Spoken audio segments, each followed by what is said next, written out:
Hi everybody, it's Father Peter Anthony here from St Benet's Church in Kentish Town. I'd like to take some time with you, if I could, just to think a little bit this morning about house churches in antiquity.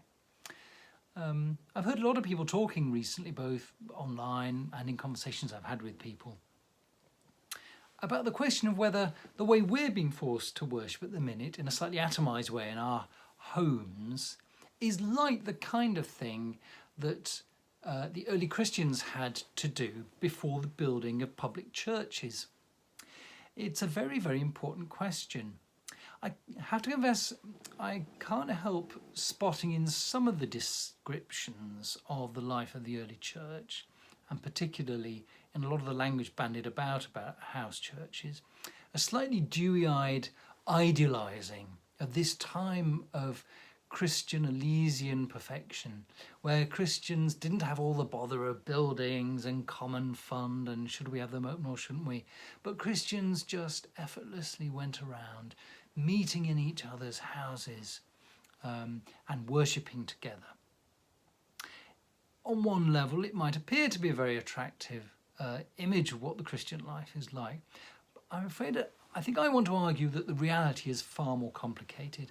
And in fact, I think I want to argue that comparing what we're doing at the minute and the way in which we're being asked to worship in our homes is actually categorically not like what happened in antiquity in the early church.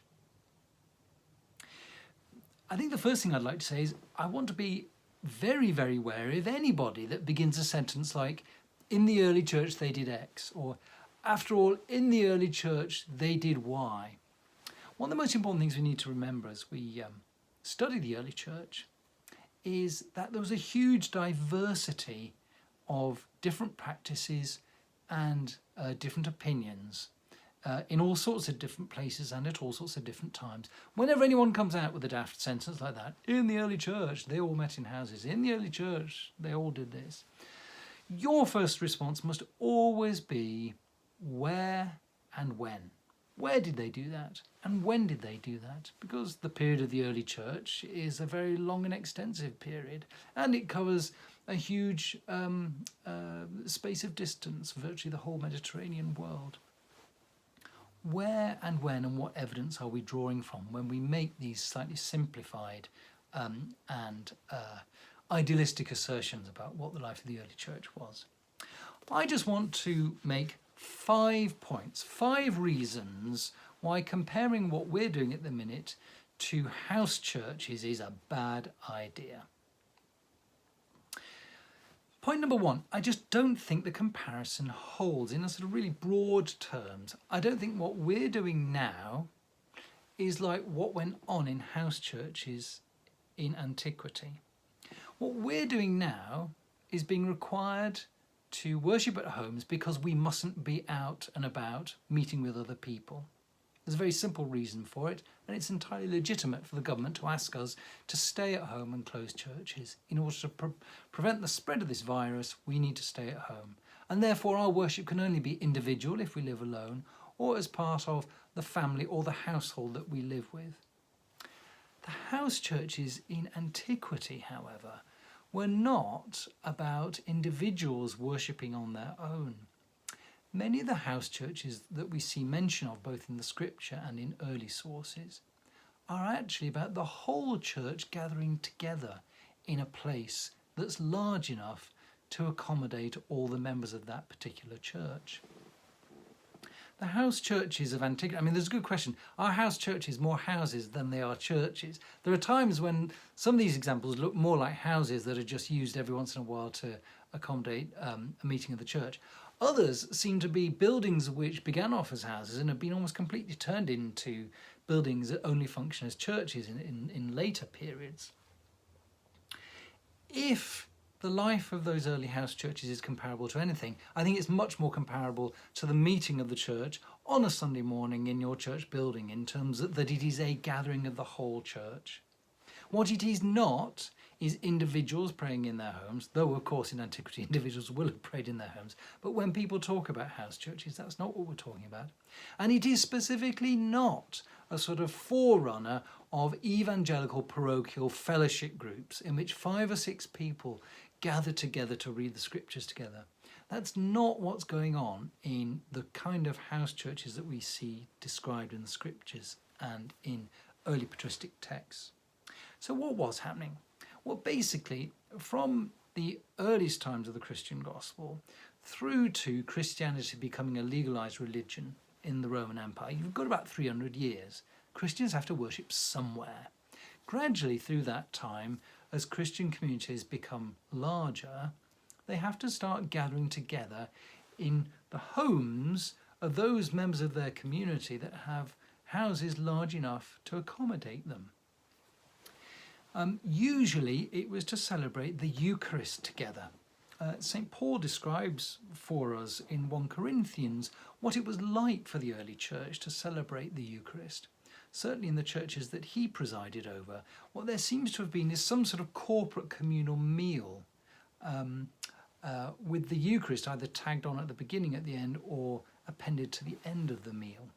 In fact, St. Paul gets quite cross when he starts telling off the people in Corinth that what appears to have been happening was this gathering was taking place at the large house of one of the toffs in their church. He and his rich friends were getting royally drunk during the dinner party that they organised, and only allowing the poorer people in at the end in order to participate in the Eucharist. This is not the Mass, St. Paul tells them. Get a grip, sort this out. But nonetheless, it tells us the kinds of things that were going on. So Christians were meeting in homes. Now, if you look at the sort of villas and the largest houses that have been discovered in places like Corinth, and if you look at the kind of social status that seems to be implied about many of the people who owned buildings in these places, you'll see that an ancient, even quite large urban villa in any of these towns wouldn't have been able to accommodate many more than sort of 30, 40, 50 people at the maximum. So what's going on is we're having rich Christians with large houses using their homes as a place where the church can meet, probably a meeting of sort of 30 to 50 people, certainly in the case of Corinth. We then start to see, certainly by the 3rd century, we start to see archaeological evidence of homes being used as places of worship. And the most significant of these is the Christian house church to be found at Europos. There we see a large villa in which clearly one room has been set aside for meetings of the church and a small room is used as a baptistry, and we can tell from the frescoes and the wall paintings and the decoration of that villa that it was used as a place of Christian worship, beginning to look a lot more like a church than a home in many ways. So ancient house churches and the way in which Christians met together in antiquity is much less like the small huddle of a fellowship group and is much more like the large gathering of a church. These are occasions when the whole church comes together. And as such, I don't think it has anything whatsoever to do with the way in which we're being asked to worship at the minute. The only comparisons I can find with our situation at the minute are times of pestilence and plague, where people are quite simply being asked to worship separately in order to be safe. Point number 2, why this comparison is difficult. I don't think there's any such thing as one standard notion of a house church. I think when you look at the evidence from the patristic period and the biblical period, we're confronted with a very considerable diversity of different experiences in different places. There's no one model of how a house church operates that is then universally to be found in all cities and in all countryside places throughout the ancient world. What we see is a range of different scenarios in different places. There might be Jewish groups, for example, more Christian groups of more Jewish background that may have carried on worshipping in synagogues at the same time as worshipping together with the Christian community in order to celebrate the Eucharist. There will come the point where Christians were thrown out of synagogues, and where Christians started to worship separately from their Jewish brothers and sisters. But that time, that the point at which that happens, is different in different places and for different reasons. When you look back at what historians have written about these questions, it was very fashionable in the 19th century to sort of see a clear point of caesura when Jews and Christians went their separate ways, and Christians organised their liturgies separately, and the Jewish synagogue becomes something very separate. Particularly when you look at the work of Jimmy Dunn, that great work of his, The Parting of the Ways, where he points to this as a very gradual process in which Jewish worshippers and Christian worshippers gradually, in different ways, in different places, start to latch onto different kind of categories and signs of identity, and increasingly more and more gradually find themselves worshipping separately. It's not one key moment at which Jews and Christians start worshipping separately and start living in isolation from each other. The whole notion that there was a great council of January in which an edict went forth from the synagogues that Christians were to be expelled has been significantly questioned in modern scholarship. I think there's also been very considerable questions about whether were the places that Christians met exclusively houses. There's a great book by someone called Adam Edwards that's recently been brought to my attention. It's called The Earliest Christian Meeting Places. One of the really excellent things that this fascinating book points to is the way in which Christians were actually perfectly capable of meeting in a whole range of different places. He points to inns, bathhouses, gardens, rented dining rooms, shops, storage spaces, burial grounds, all places in which Christians increasingly find that their liturgy has to take place. So again, we're not looking at this sort of holy huddle in a lovely domestic context. We're looking at a Christian community in different places under different circumstances, really capable of worshipping in a whole different number of places, not just homes. So this idea that there's just this kind of one idealised model of what a house church is, isn't borne out by the facts. I think there's far greater diversity and there are far greater number of places and opportunities where Christians worship together. The third problem I'd like to point to is that the model of house churches in antiquity operated at times and in certain locations when persecution was taking place as a way to ensure that the Christian community was able to worship safely. In other words, in certain times and in certain places, the house church movement or the house church model was a model for resistance to the secular civil power. It was a way for Christians to meet in safety, in denial of what the secular power was saying. I think that's a very dangerous comparison to draw at the minute, for the very simple reason that I think the secular power at the moment is making entirely legitimate and appropriate demands of our lives in order to ensure the safety of the whole community.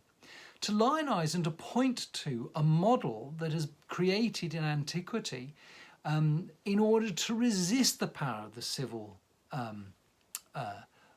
authorities, I think is quite a dangerous one.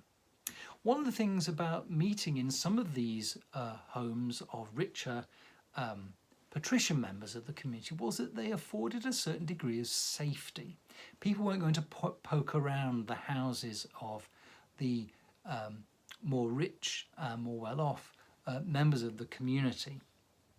A really good example of this is if you look at some of the catacombs that can be found in Rome, the catacomb of Susanna, Priscilla in Rome. It's built on the location of a patrician home, which is likely to have been a place, according to ancient tradition associated with the place, where St. Peter spent some time.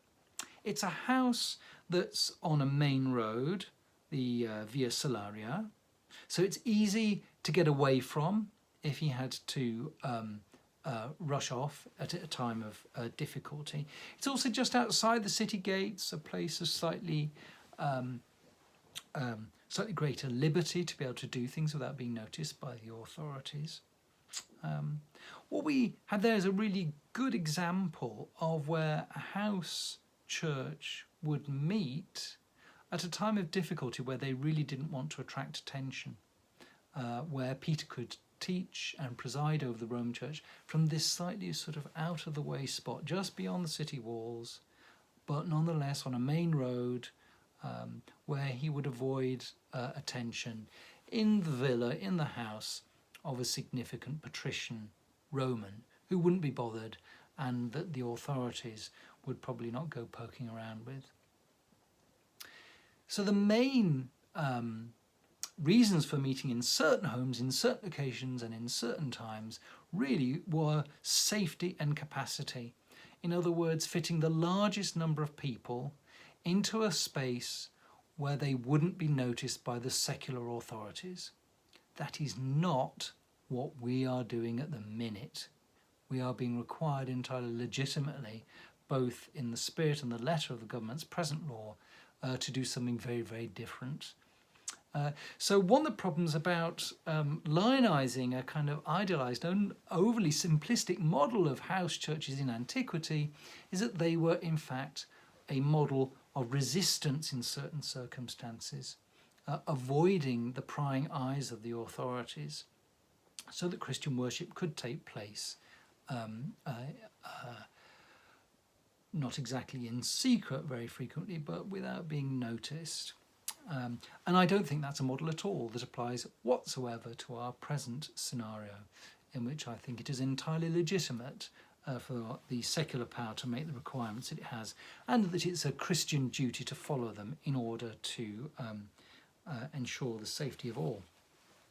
Fourth problem with house churches is, again, if we're going to get into the point where we're sort of lionising and going on about them as this kind of wonderful model of what the church should really be before we got stuck with these terrible, silly old buildings, we need to remember that house churches and the whole system of meeting in that way all depend on the patronage of the rich.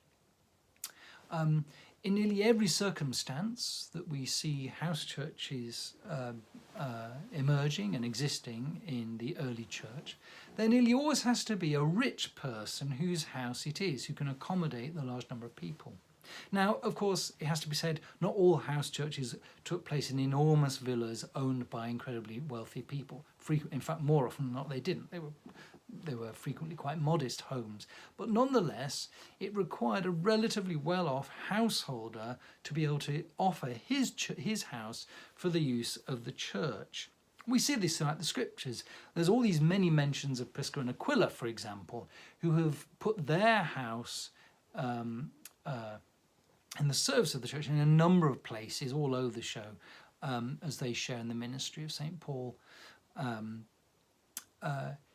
It's very intriguing that out of the 6 mentions of Prisca and Aquila in the New Testament, Prisca's name is mentioned first.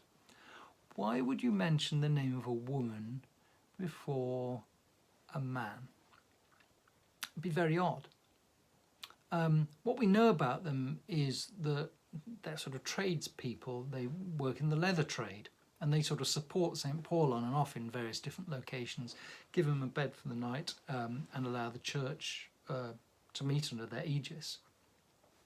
So they're not super wealthy, but it's not impossible that when we're looking at them, that Prisca may actually have been of significantly, or not significant, but of some social status higher than her husband, and that's why she's constantly mentioned first. So it may be that we're looking at a church in which the wealthier people are able to offer their resources for the use of the church. And again, when we look at all the problems in 1 Corinthians, my word, do they have problems there. part of the issues boil down to wealthier members of the community feeling they can do what they want and looking down their noses and being difficult with the poorer members. One of the things that you could argue is that the movement from house churches, from places where the wealthy have influence because they are hosting the meetings of the church, that the movement from that to buildings in which houses gradually begin to feel more like churches, eventually to the building of public buildings that become public churches and the publicly known and stated location of Christian worship, that movement, you could argue that it actually has quite a strong democratizing and liberating feel to it, that it's moving away from the power of singular rich individuals in the church to a place where all may enter Christian buildings in order to be able to worship. Now, I'm not for 1 minute arguing that patronage disappears with house churches. We can all see them even in our Christian communities today. The way in which wealthier or more significant members of our Christian communities feel that they sometimes ought to have a more significant voice than they deserve. I'm not for a minute saying that patronage evaporates with the disappearance of house churches, but it is fundamentally a model of gathering the church that is dependent upon the patronage of the wealthy. And I worry that the people that go on about house churches being a wonderful model for how the church should really be are Christians who are very deeply at ease with the idea that the rich should have patronage and power within the church. So I think it's deeply problematic to kind of idolise the house churches of antiquity as being the ideal way in which the church should operate, for the very simple reason that it was frequently dependent on the wealthy exercising significant power and influence over the church. And fifthly, my last point, I quite simply want to say I think a lot of the discussion of house churches is oblivious to the fact that there's extensive evidence that Christians from very early on had a notion of sacred space, that buildings, places, locations, objects could be the means by which God makes his presence known and could be the context in which worship takes place, giving an even stronger sense of God's presence. Again, there's a slightly sort of liberal Protestant fantasy about house churches as being this wonderful time when people concentrated merely on the idea that the church was the people of God and didn't have to be bothered with all the externals of religion. All that kind of thing was very much kind of propagated by art historians and theologians like Deichmann in the 19th century, who wanted to propose a model and a view of Christians in antiquity that cohered very closely with their own liberal German Protestant outlook on life. In other words, that early Christianity was fundamentally iconophobic, that it was uninterested in notions of sacred space, in buildings being one of the ways that God can communicate his presence. Now, a lot of those earlier thoughts and ideas have been knocked on the head really by modern architectural and artistic research. Really great book by a bloke called White, The Social Origins of Christian Architecture, where he in the 1990s starts to point to some really important ways in which it becomes clear that this slightly simplistic view of what early Christianity was like is just not the case.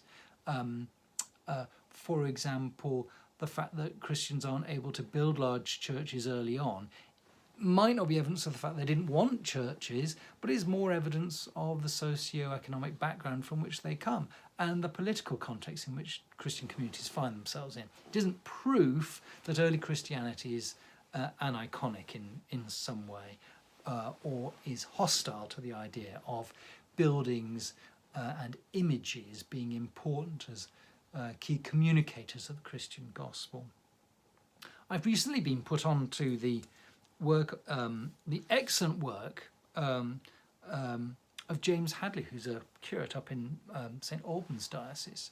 And I've been looking at some of the stuff that he's been writing, which is really excellent and very, very interesting indeed.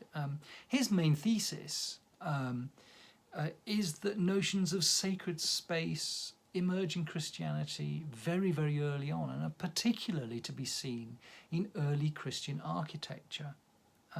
He points to the way in which buildings very swiftly become seen as sacred spaces, the way in which objects become sacralized. The scriptures themselves become seen as sacred objects. Cups, chalices, all the tranquilments of Christian worship become to be seen as sacred in some way. And certainly by the 3rd and 4th centuries, we see notions of the heavenly temple in which God dwells being applied to Christian places of worship.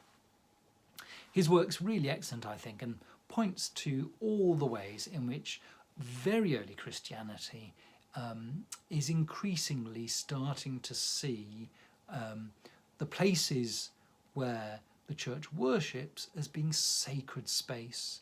And it's not just the case that buildings are of no significance whatsoever. They're fundamentally important as a way of expressing the Christian gospel. And when you look at some of those churches in Rome, all of which have local traditions connecting them to ancient house churches that were located on those places, you see that those ancient house churches, where key members of the community or apostolic figures worshipped, then become the location of larger churches. So those house churches in themselves become seen as sacred space, important places where Christians want to dwell and want to worship. We discover that the notion of sacred space forms a very early part of the Christian experience in antiquity. And it's certainly to be found in the New Testament, where in the Acts of the Apostles we see the early church gathered round the apostles still worshipping in the temple. So I think those are 5 reasons, really, why we should be very hesitant about idealising house churches as a sort of perfect Elysian model of how the church should be.